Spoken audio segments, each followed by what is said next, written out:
Well, this is obviously tough for adults to deal with, so we know kids are probably struggling to understand what happened in Colorado. So parents have to make a tough call. Should you let your kids watch all the coverage on TV or shield them from that? And joining us this morning to talk about this is child psychiatrist Dr. Daniela White. Thanks for being with us this morning, Thank Doctor. you. Thank you for having me.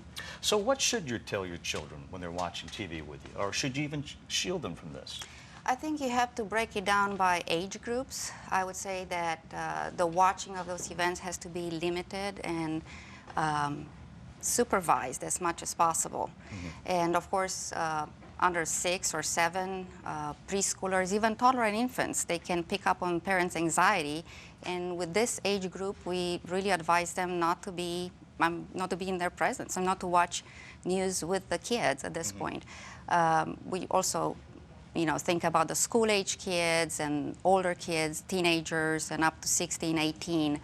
All the time, we advise parents to watch the news with the kids so they can be available to answer questions and validate their feelings and so forth.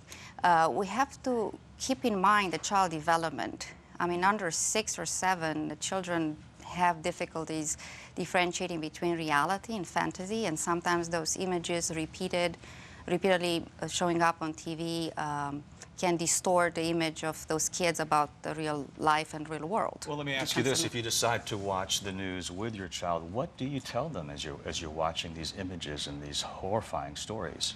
Again, we have to take into account the age of the kid.